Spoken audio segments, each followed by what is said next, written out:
Nice shorts theme song. Nice shorts. Yeah.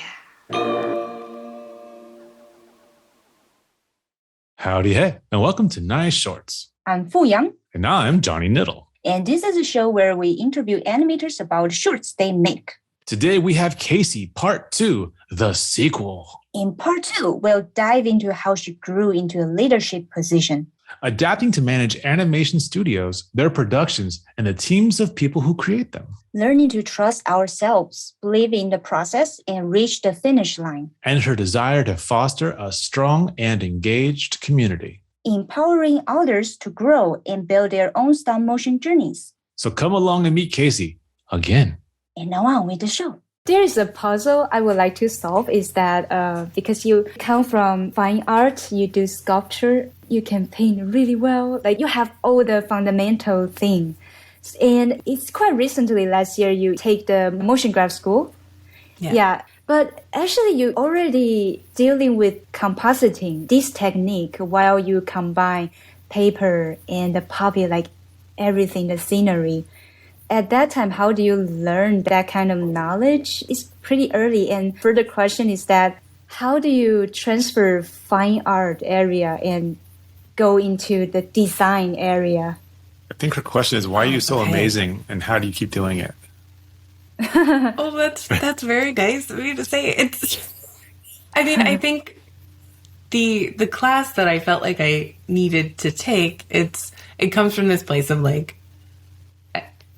I think a lot of people have this where like people who like to achieve things also really like to learn things and like have that structure and always be like growing and like improving on things. So it's good, but it's like it can be distracting, and sometimes you just need to trust yourself and to make time to just try and do the thing that you want to learn, because that's where it comes from. I don't always follow that, but I'm really trying to be like more careful about what I feel like I have to learn versus what maybe I already know and just need to prove myself I can do. But that's very nice that all the things that you said I'm good at. Thank you. Oh, and marimba, apparently.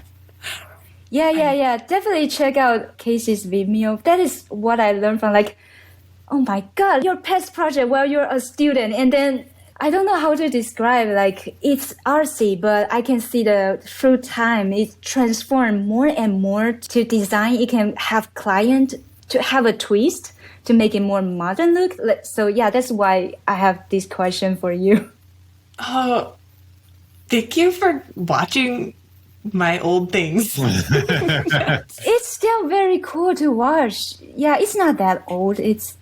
I'm happy I found it. That's true. It's not older. What Fu's mentioning is that my senior thesis while I was in school, at that point I had decided to focus in stop motion, but I was also interested in puppetry and just kind of the tactile nature of things. So I made a aquatic puppetry mixed with stop motion, mixed with live action, practical effects, film. I performed the score for and did that live as my thesis performance. Yes, I need to watch this very much. But yes. Aquatic puppetry? It sounds very highbrow. It's just puppets in water. That's awesome. Like rubber ducky in a tub.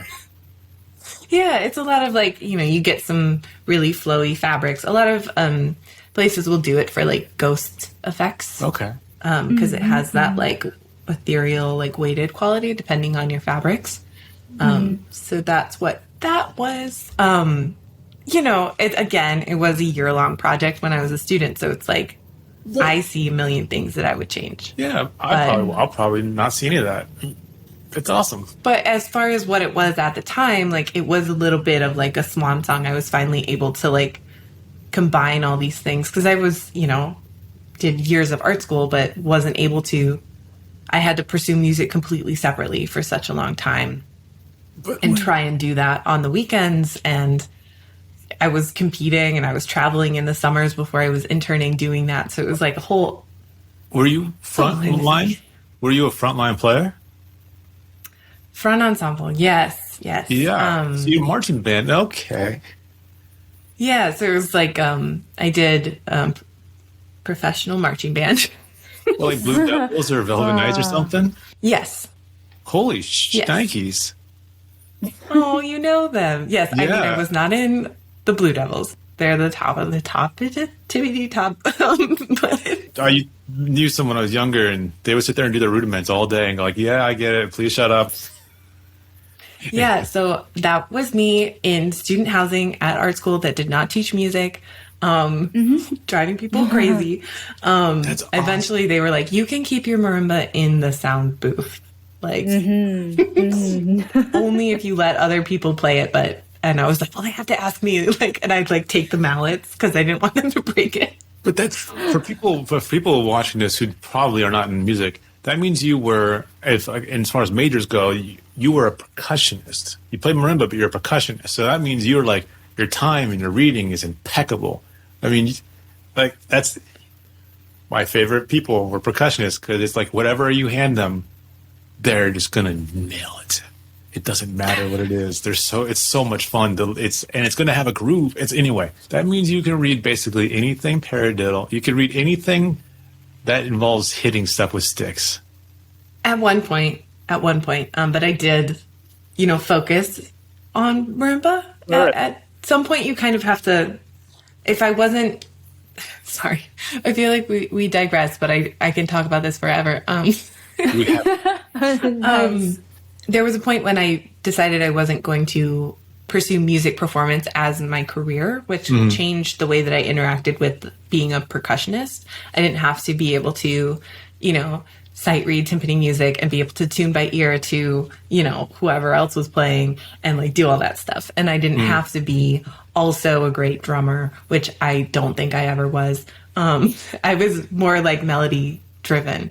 But as far as, keyboard instruments, I focused in marimba, but I could play xylophone or vibraphone, and then all the like auxiliary instruments that would get strapped to that main instrument to make things happen. So I would get like prayer bowls that I had to play, or I would get big drums Break and drums. things like that. So yeah. all kinds of drums. But like the actual car, like carpets, like the standard fare, it became standard fare for some reason. Like in college, like, okay, so car brakes are a standard thing. Got it.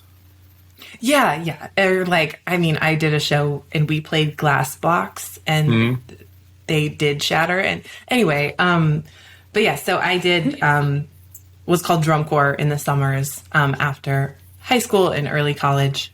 So we'd go on tour and live on buses and compete all summer. And it sounds really cool, but it was also really gross. It's a very difficult way of living, but it was very like formative as far as me being like a flexible person. And it also gave me a ton of leadership experience that I then had to find a way to convince people of once I was working in animation of like, I have lots of experience. It just doesn't seem relevant to you. Like, Wow. and then I did winter groups as well through Winter Guard International, which I think I liked. That was more fun, but it was also really hard with school because that was, I drive 3 or 4 hours every weekend and then spend the weekend training for those and competing and then come back and try and do all the work.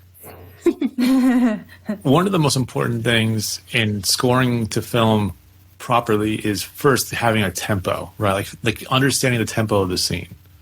So like getting my internal metronome. So like for you, at this point, even if you don't think it was great, if you're a percussionist and can play well, compared to everyone else, it's amazing. You have an internal clock and a sense of time and rhythm and movement that you are now taking into a shot-by-shot medium. So do you think that greatly helped you? Like, I mean, how do you think that affected your timing? Yeah, I mean, I think, and it's something I would love to like explore more, is that I think when I was doing more 2D work in school, it was like I was really leaning like dance heavy, also edit heavy. So like more like montagey music video, that kind of thing, and trying to incorporate things that way. And I do like to time things to music if I can. So, and I think I've never really thought about it, but Fu was mentioning this like through line of fine art and design. And I think that music has this organization and math to it to create creativity that I think is very much like tangential to design versus fine art and how you organize things and how it's strategic and it's about clarity and about different things. Yeah, I think that might be the translation of it. Wow. That like bridge from design and fine art. Well, like concert hall composition is similar to the process you already said of like, here's a box of like, you need to know like, how long will this piece be? What structure will it be, right? Like, where is it going to have the movements? Where is it going to have this, then the orchestration and basically all the things you laid out, like it's the same approach. So you are a composer? Yeah. I mean, I didn't compose music. I just played music, but, I know that there's a difference to anybody who knows me who is a composer and not, can't see that writing music. Anyway, but I do compare when I'm trying to explain what production management is, I do compare it to a conductor and that it's all about, you know, all the elements that you have available and making sure that everything is kind of happening at the right time and at the right frequency or volume or, you know, amount. And, you know, nothing can come in late. Nothing can, it becomes inefficient and it becomes muddy if you don't have that flexible conductor who's reacting to everyone around them. Because what you think a production is going to be and how you organize it, it changes every day, just based on what got done the day before and also like the needs of your people. So I think that comparison, Johnny, is like totally on point. Is it okay if we tackle like, because you studied at College for Creative Study, I'm wondering about the program at that time, especially it's special to me that you also want to focus on business. Does that school somehow help you with that? And also, since you've become a teacher, a mentor in that school now, so is there anything you feel like you haven't really have the resource, but now you want to put it into the school's program? So yeah, so what's wrong with the school and how do you fix it? I'm just kidding. I don't think it's what's wrong with the school. I think it's just like what's wrong with school. And the main thing is that it's really expensive. And I was really fortunate to be able to go and to be able to go and not have a lot of debt after, to try and combat that with, you know, entry level rates and having to move to work in this industry. So I think that's one of the biggest issues that needs addressing, but I don't know if institutions can address that. I feel like that's like a bigger, you know, government kind of thing, like funding college for people. But I did try to go to a state school first. So I went to Michigan State first. And I was still kind of torn between art and music. And, you know, my understanding was that they had good routes in both of those areas. So that's why I went there. And it was also like, it was a good school, you know, my family had gone there. Like it made sense at the time. But once I decided to focus more on visual art, I didn't feel as challenged as I wanted to be, nor as focused, because there's a lot of like, you know, liberal arts and history and all that goes into it. But as far as like honing a specific trade within that, it was broader. So I looked at transferring. So that's how I ended up at CCS, or the College for Creative Studies. And then from there, it was really hard. Challenging. It's just a lot. It's a lot of studios, and it's hard to make that much work that fast. But I think that's part of it, is that you just have to get better really fast. But I think within that, especially if you are focusing in stop motion, if you do have an arts background and a good understanding of like color and design principles and your basic history, I don't know if you know you want to focus in stop motion. I don't know if you need to do 4 years of private art school necessarily. There's amazing benefits, and I think the main thing is the community and the resources. So like we had stage space, we could rent gear. There's all sorts of things, and then you're learning with other people. So I think there's amazing things about that environment. And like you can make projects with other people. Like I did a projection mapping project in school, which like turned out great, but like I don't think I would have done that if I had to figure it all out on my own. I had a partner, you know. Anyway, so I think there's really great things about it. But as far as people pursuing stop motion or like motion graphics or something, I think that there's online programs that are really great. And then the stop motion, it's so hands-on that a lot of people are learning on the job if they can get in, if they can get started. So I think it's giving people a leg up on getting in the door, so that they can learn. But it is transferable. Like, I know that this background that I have, and, you know, focusing more on sculpture first and the music background, like, I know that all of those things help me now. It's just hard to articulate where they're showing up all the time. It seems like, in hindsight, one of the most important things about college really is just who you met and became friends with, or like the community you built while there. How do you see that have migrated? Like, how does that work now, where a lot of it was, for the last 2 years, stop motion students were at home.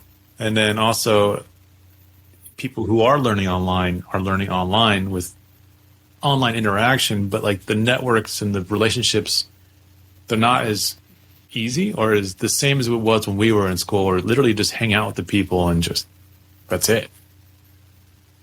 Yeah. It's challenging. I don't know. I feel like it's still evolving too, as far as like how that's going to affect everyone. But I'm hoping that it becomes less of like a club to get in, because people are less likely to be in it. So it's really, you know, hopefully more about the work and being visible online and doing that. As far as cultivating online relationships, like, I met both of you online. Technically on the line. Yeah. And, you know, we talk regularly, so that's great. And like, we have a close relationship, and so it's possible.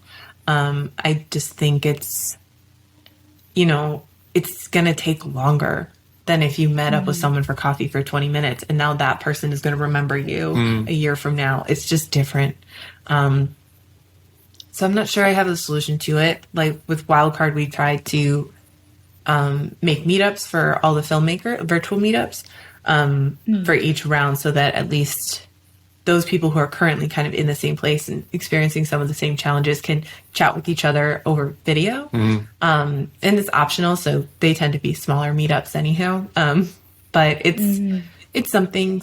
I remember one time you shared a post because you're teaching at school now. It's like a pile of book list. Can you remember some of it? What's the main thing, the main value you'd like the student to learn from?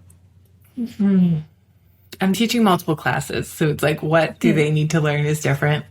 There was a really good book, and I come back to it a lot, but it's called Art and Fear. It's short, but there's something about it that like speaks to my soul whenever I'm reading it. And it's on like, I think on the title, it talks about like the perils of art making, like the subtitle or whatever. It has to do so much with like, when you're creating something, it's an extension of you. So it's hard because if people don't like it, it feels like they don't like you, and like how you put value into the things that you're making as a person versus as like a maker, and how to handle that. So that's a really good one, is that, you know, there's so much like in your head that goes into making things that for other people. And so I really like that one. Yeah, I'm not sure if I have like one takeaway other than to like, you know, sometimes you just have to like do the thing and make the thing versus trying to constantly learn how to do it first. Sometimes you just got to do it. Yeah. Learn from the making and have experience and move on to, you'll see the improvement on the journey. Yeah. Finish it and do the next thing. Yeah. I'm a big fan of that as well. But you also come at this slightly from not a recruiter's kind of point of view, but like a hirer's point of view. So a more critical eye. Just make it and get it out, I think, is important. And just put it public, because you never know. But when should you not do that? Like, how do you judge to what, like, you finish and go like, oh, I can't do that?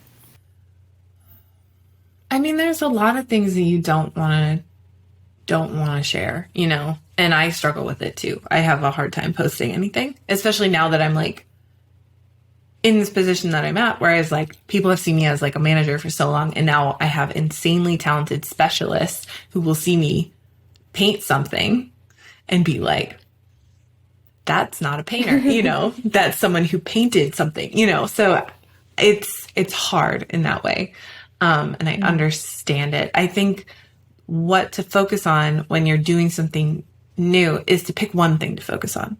So like maybe you're making a short film, but what you really want to learn from this short film is puppet making. So like really focus on that. Or like you're using a new material. So maybe you want to learn, you know, molding and casting. And that's the thing that it's about. So maybe it's not about you're still learning from everything in the finished product, but like the portfolio piece and the thing that you're taking forward to progress is the molding and casting of whatever that project was. So you're building trades and you're building toolbox and you're building like a proof that you can do that thing and that one thing well. And then if you go to a studio, you know, there are people who just do that, you know.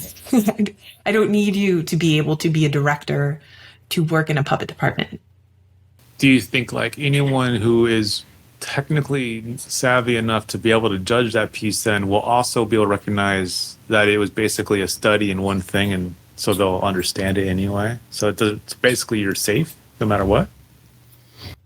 Yeah, I mean, also putting it out there is how you get feedback as well. So like you don't know what you don't know.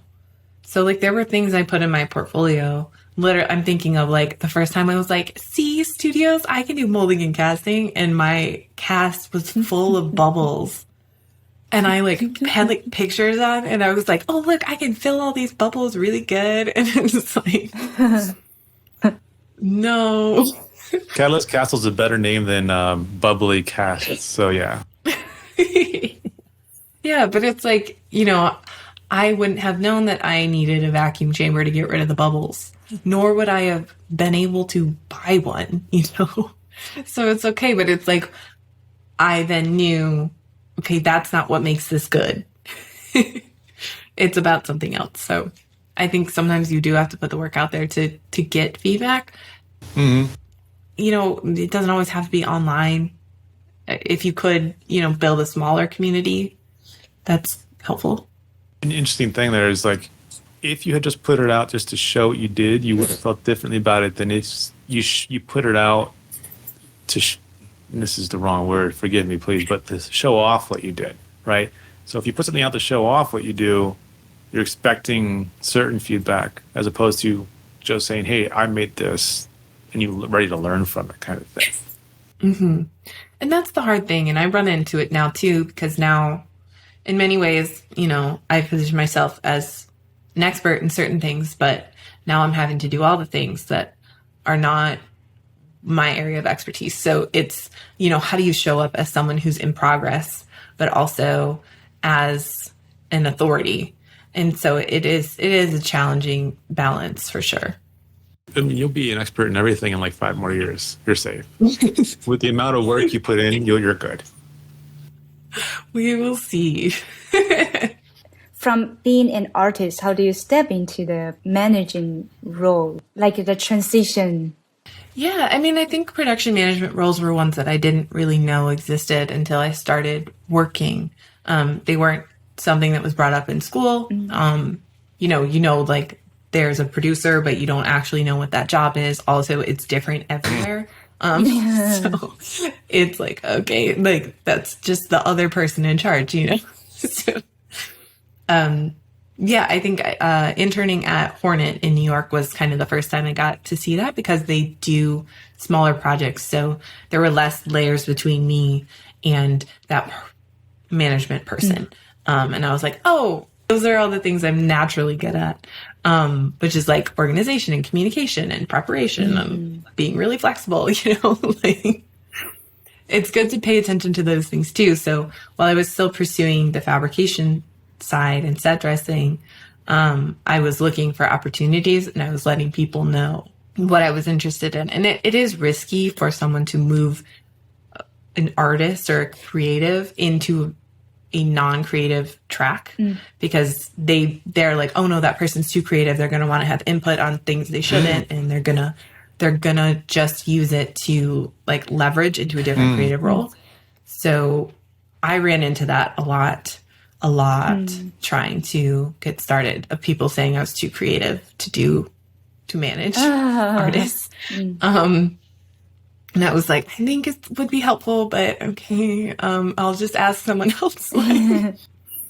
So for me, I was at Stupid Buddy Studios, set dressing, and was getting to the point where I knew the productions very well and the way things ran. But I was, because of all the music I had done, I have some injuries to my wrists. I was in a lot of pain and I had to have wrist surgery and I couldn't keep set dressing. And the coordinator gave 2 weeks notice in the art department. So I was like, remember when I told you I wanted that job? Also, I know everything about this whole show and what you've already built. So for me, it was timing and being in the right place and making the right people know. But again, I had already, had these like soft skills developed from other things I had done. And it was just, finding the right place to channel them. So that was how it started. And then, coordinator roles for a while, get into more supervisor and management roles. And then, small productions, you wear multiple hats. So that's kind of how assistant directing and running stages started. So that was kind of my path within the industry. You're kind of expanding on that now, and with Catalyst Castle, please correct me, but it seems like you're going two routes. One, inside, be your own kind of Hornet-style agency of do everything, as well as kind of a contractor of someone to basically bring you in for you to assemble entire teams and take care of the production. Is that accurate of how you're growing it?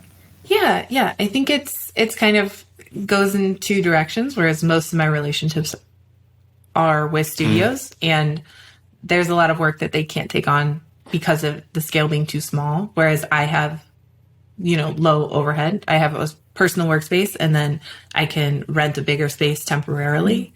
So if I take on more people and take on more of a management role of a project that I take on through Catalyst Castle. And then the other part of it is, working independently and being able to not only manage the project, but also do all the arting in between. And I think that's kind of my minimum viable product is what can I do on my own? And I kind of like both sides of it. And that's the challenge of it, is finding a new path that is fulfilling in kind of all the ways for me versus having to only use part of what I'm good at all the time. Like, what if I could integrate those things? So that's what the goal is. Something I'm curious about. You and I the other day spoke about someone in particular, nothing bad, but we're discussing a person's views. And it had me asking you, since you've created a community, in work in general, you have to have leeway for people having different views to an extent. How do you navigate where to rein it back in? I don't know. How do you navigate that? Yeah, I think the line is I'm a very ethically motivated person, and that's kind of how I got into production management, is wanting to make things like capital R right for people. And I kind of have a lot of opinions about artists' rights and workers' rights and wanting things to be okay for people. So I think I do struggle when it feels like people are kind of self-interested in a studio environment. So that can be tough. But in many ways, we all want to grow, we all want to shine, even if we are in a team environment. So that can be a little bit hairy. But as far as how to manage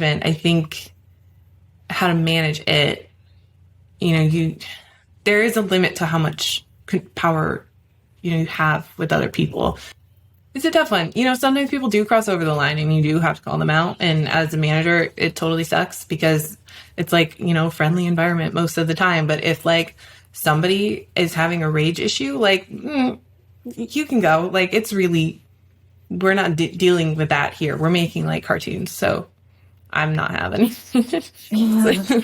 And that's the tough thing is like, you want to be kind and helpful, and that's really the job. And then sometimes it totally sucks. Like, and you have somebody who is bringing their personal whatever into the mix, and I'm not going to have people like yelling at each other in the studio. And again, it rarely happens, but sometimes, you know, projects get stressful, and you try and mitigate those stress factors as well. So hopefully you don't get to that point, but I want to work places where that is unacceptable, and where it happens once and never happens again. You know what I mean? Like, that's the way I want it to be. So, without naming names, there are untenable work situations with people that they shouldn't be working, but they are. So, how do you help mitigate that, as you mentioned, for places you want? Like, how do you create the work environment you want to work in? Because you kind of do have a hand in that now. Mm-hmm. Yeah, and I think it's a pointed question in that I am middle management in studio. So there's usually still a producer above me, and there's usually still like production support below me. And then I have all my artists, which they're not below me or above me. They're just different, and it's my job to get them what they need. So there are limits to how much power I have. And I think, again, that comes back to influence. So like, how do I use the voice that I have to try and make things better? And so that if we're hiring, the producer knows how I feel, you know, but, you know, it's not going to stop someone from getting hired. And I don't want it to stop someone from getting hired or anything. It's just, I've had to learn that there's a limit to how much I can help people. And that it also, you can't sacrifice yourself in that way too, to like stick your neck out all the time. So you have to learn to have some distance from it and know that maybe things are capital W wrong, and then just use that to make different decisions later. So maybe I know that that boss does not respect my opinion about misogyny in the workplace and how I don't want to work with someone who doesn't respect me. So I'm not going to work for that person again, but I'm going to get through it in the moment. And most studios are great. And I don't want to get super negative. But I think, you know, all my choices, you know, since COVID have been a reaction to wanting things to be different and to be better. So it's not a secret that, you know, people have opinions about these things and want the industry to be different than it is. Let's pretend all the producers are watching this from every studio. And if you could give a message like, what would be the best supportive change they could make to help people in your position who do want to help make things better? What is the best thing they can do to enable positive change? I think I want to say it's communication, and having structured channels for that. So like a lot of places I work at, they don't have paths for feedback set up, and because it's very much like project by project. So like I want there to be quote unquote postmortem reviews after every project. Like, how can we make things better? What went well? What didn't go well? And not have it be like a personal thing. I want it to be like a good for everybody kind of a thing. Okay.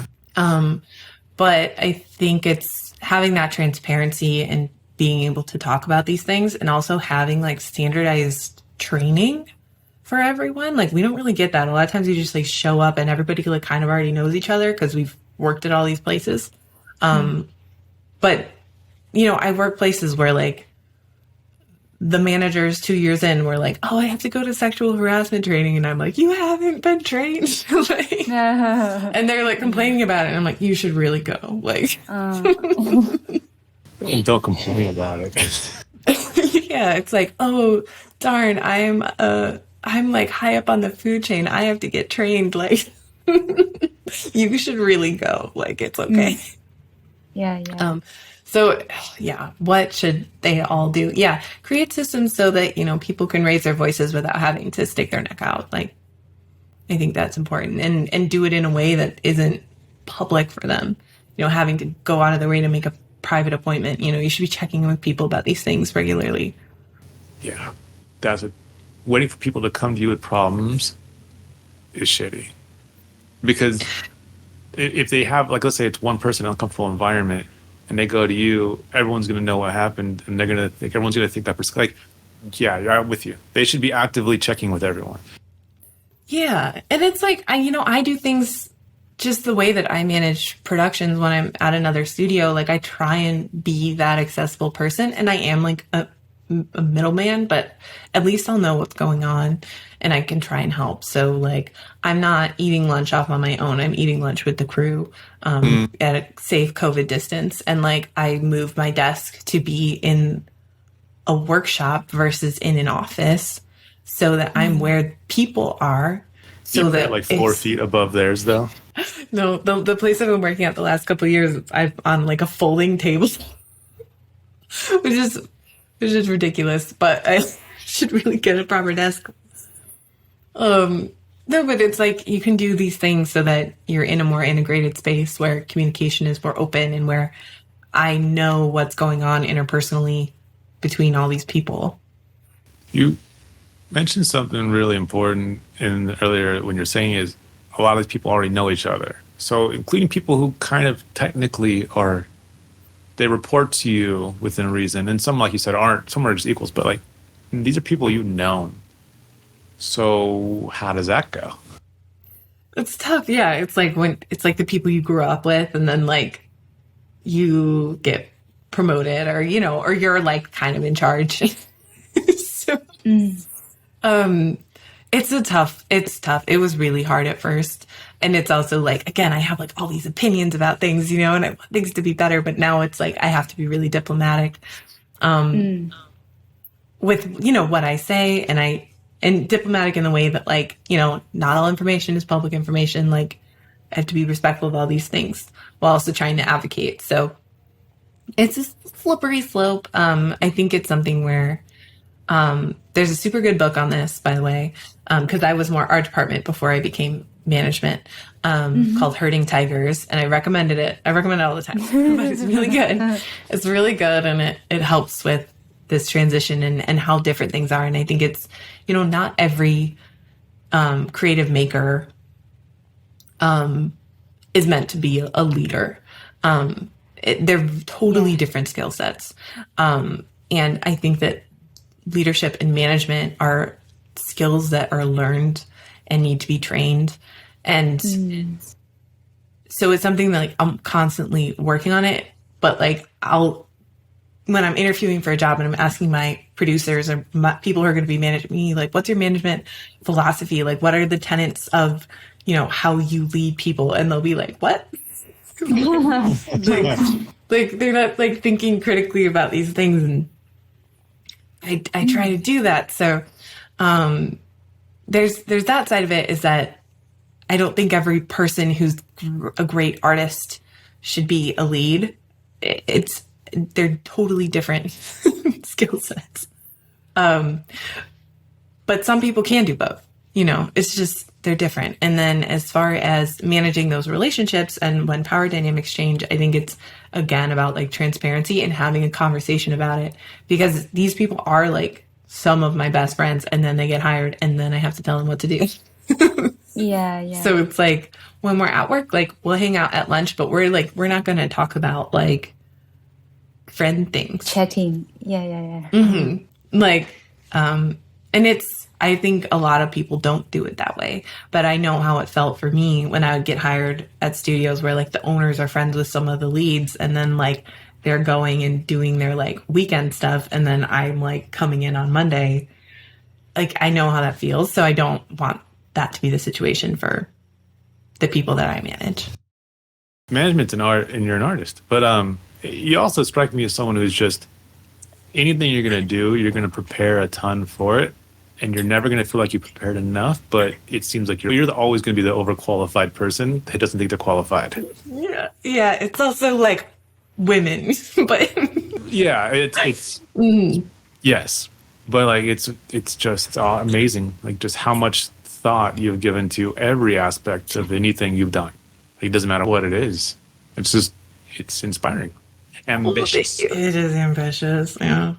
But it is something where, like, if I feel ill-equipped for a situation, I'm going to, like, read a bunch of books on it. And I'm going to, like, it becomes tiring. But again, you're never going to feel ready for anything. And it's like when you're working on a project or you're working in a studio, everything is happening so fast. And like I AD a lot or assistant direct a lot in stop motion. So you're running stages, and so it's like rapid fire questions all day long. And it's just like, you just have to trust that you have prepared. Your well of knowledge and information is enough to get you through the day. Wow. You're responsible for hiring. So here's another one. The number of friends you have in the industry probably far outnumbers the number of people you can hire for each job. How do you deal with the emotions of your friends you didn't hire for things? That's a good point. And a lot of the times, it's not just me who gets to pick, which is nice.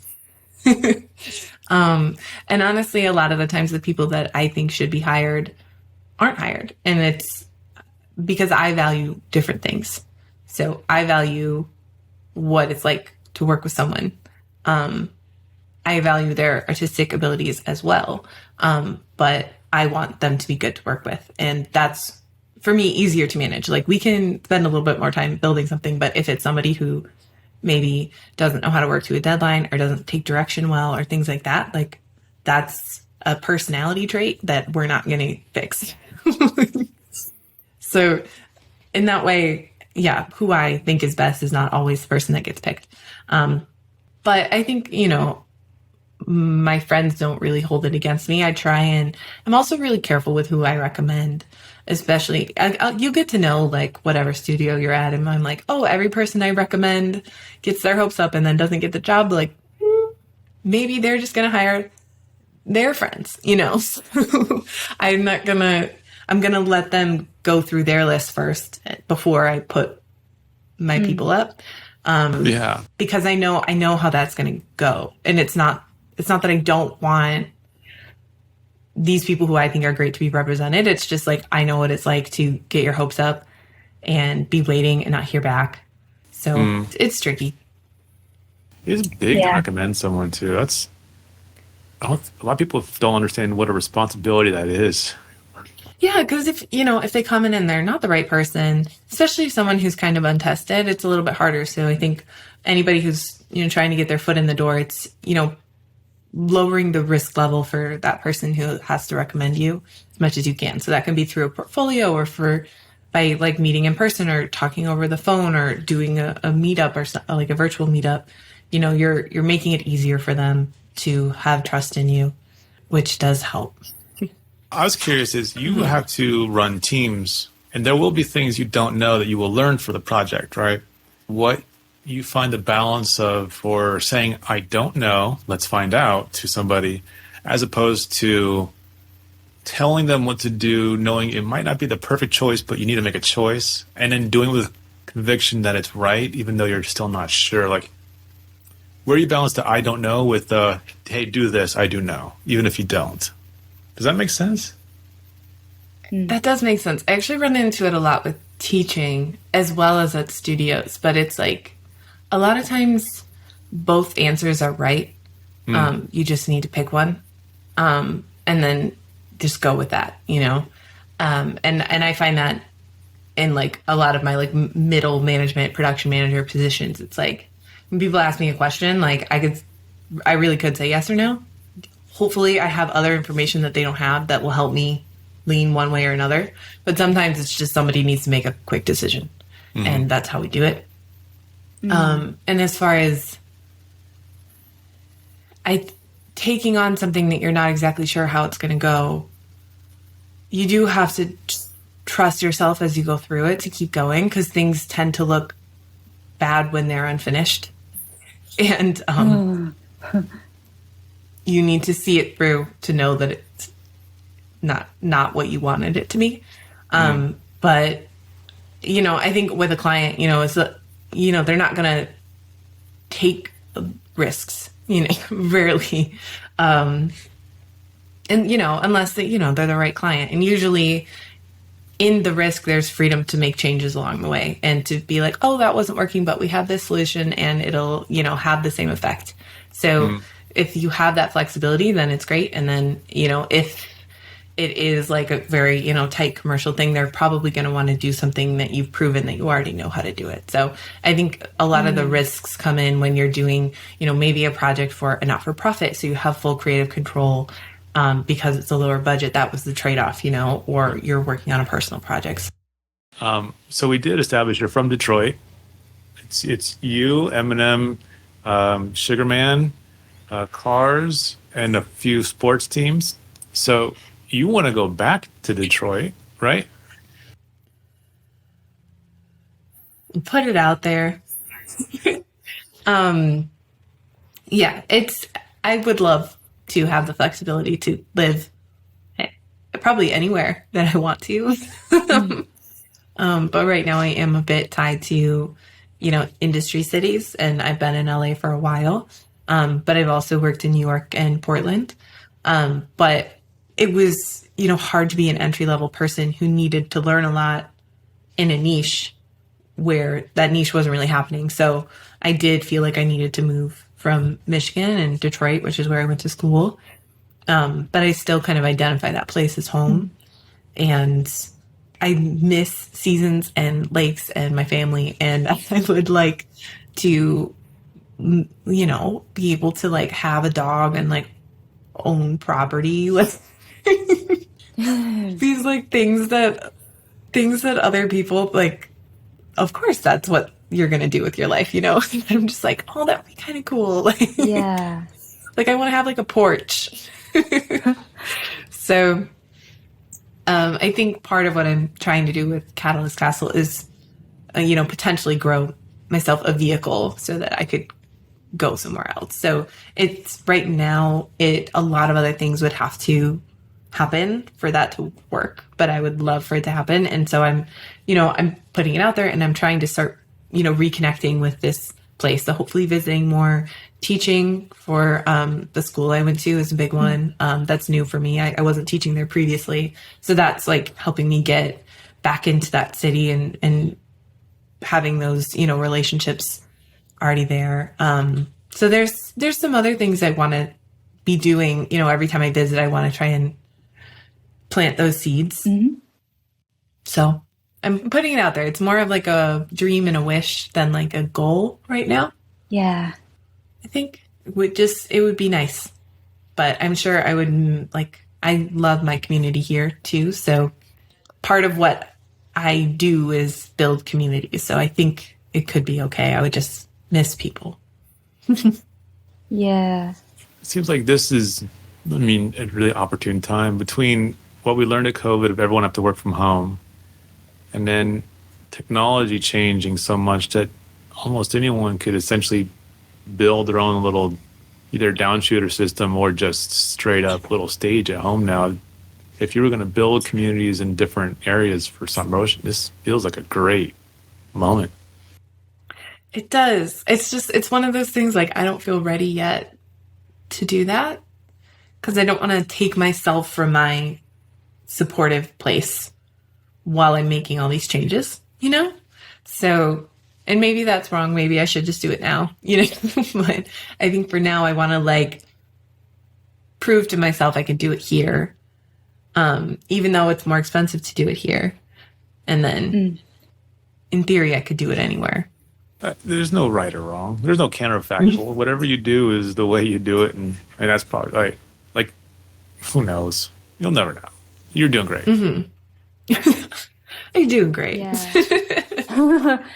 I like to hear the plan to probably can move back to Michigan, to your hometown, because that's also one of my fantasy, like one of my ideal, like if I can have some production and things, resources I can build in Taiwan. So it's so nice to hear how you think about it, how you plan for it, how you prepare for it. So yeah, I just wish you the best for that. Yeah. Yeah. I mean, changing countries would be a whole nother layer Even.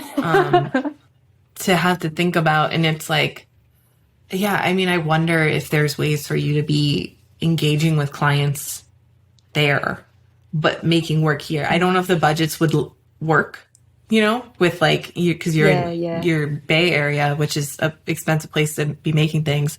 But it could work to like have that bridge before you have to make the move, you know, or maybe you could be in 2 locations, which would be the dream, you know, to be like, I have Yeah. all the resources and I can just have my rental in LA and my rental in Detroit, and then I got it. You know? Yeah. But yeah. I have a lot of ideas of what, you know, having more space in Detroit could mean and like what that space could do. So it's studio space, but maybe it's event space and like community organizing. And then you have workshops and then you have like pop-up galleries and you have all these things. And I would love that. Yeah. So I'll work on it. Yes.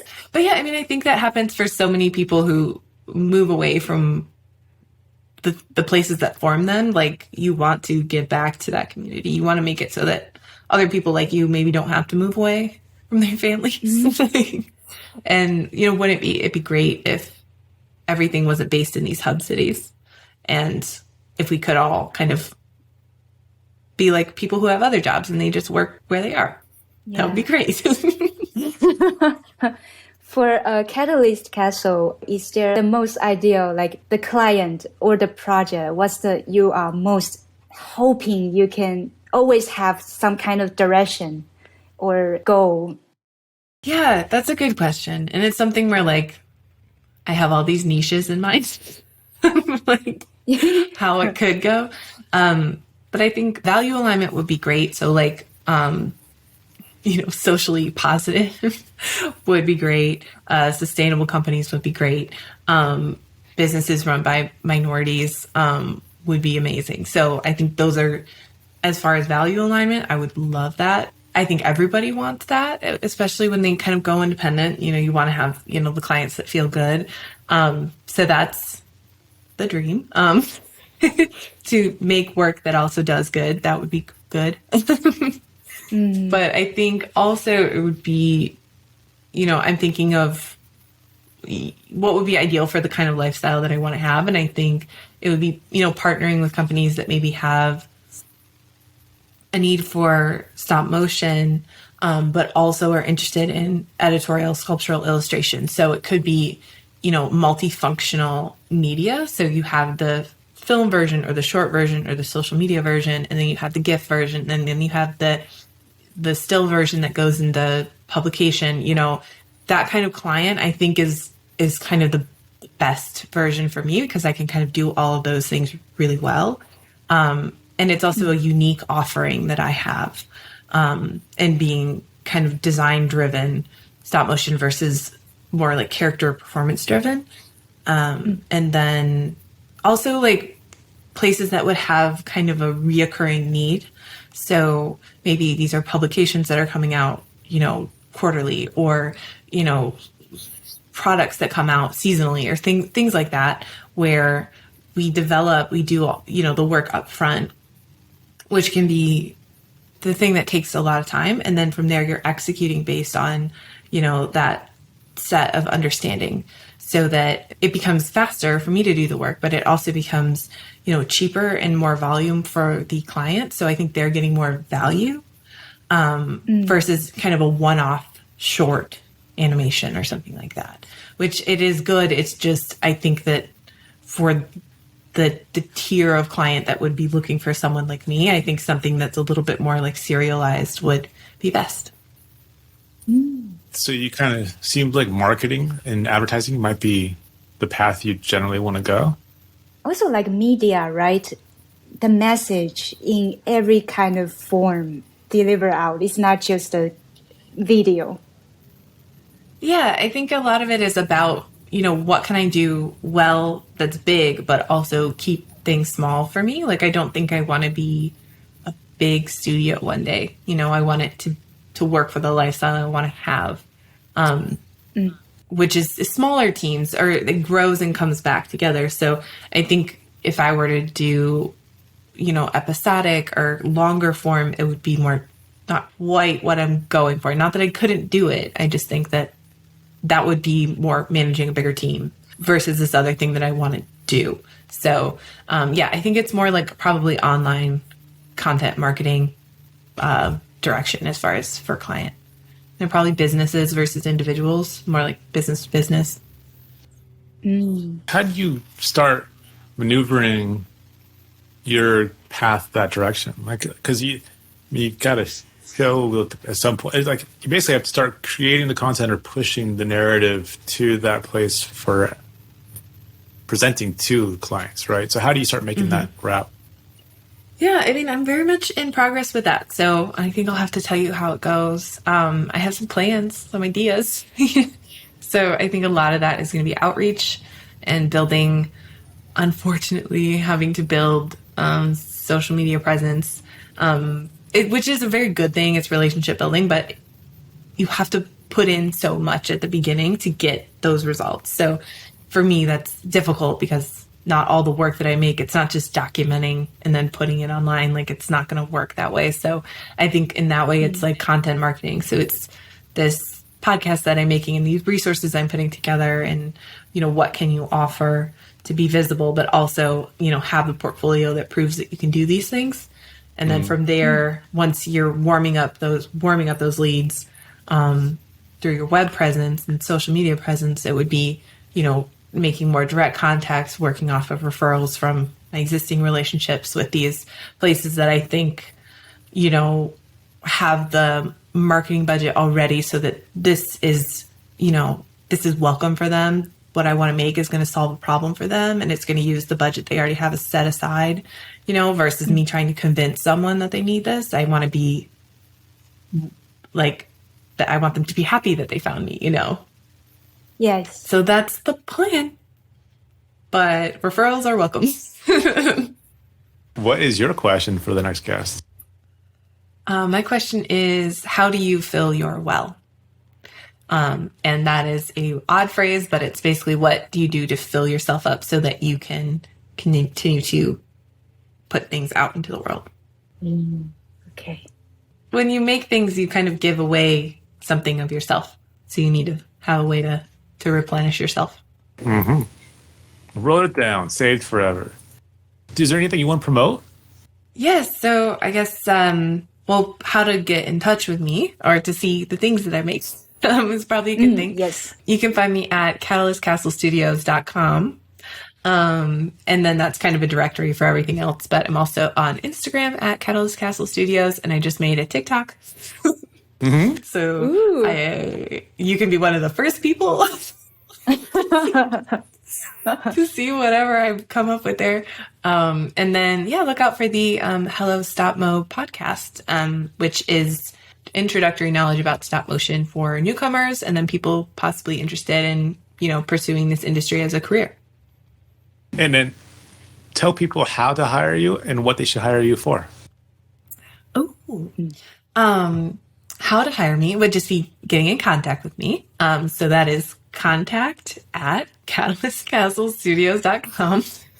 With a budget. Through my Yes. Yeah. It's we got to make things. We got to pay ourselves. So yeah, I think it would be, if you have a business that has a product or a need for some visuals, to reach out. Is there specific people you'd like to work with that you hope hire you? Oh, there are a few. I think maybe people with some reoccurring subscription boxes. I really like working with food, particularly vegan food. I'm vegan, so I would love to partner up with companies kind of in that like health and wellness space. Also, I'm a big pet person, animal person. So sometimes there's, reoccurring products in that area. Also, journalism, social justice journalism, feminist journalism, places who are needing imagery for those types of articles and things like that. I would love to be making work for those people. That's great to know. We know who you want to hire you, how they can hire you. And now the most fun thing in the world. We'll end the show, but we don't want to, so you get to do it any way you want. Well, thank you to Fu and Johnny for having me on. It was great chatting with you all, and thank you to the people who watched all the way through. And please find me online. That would be great. Awesome. Thank you so much.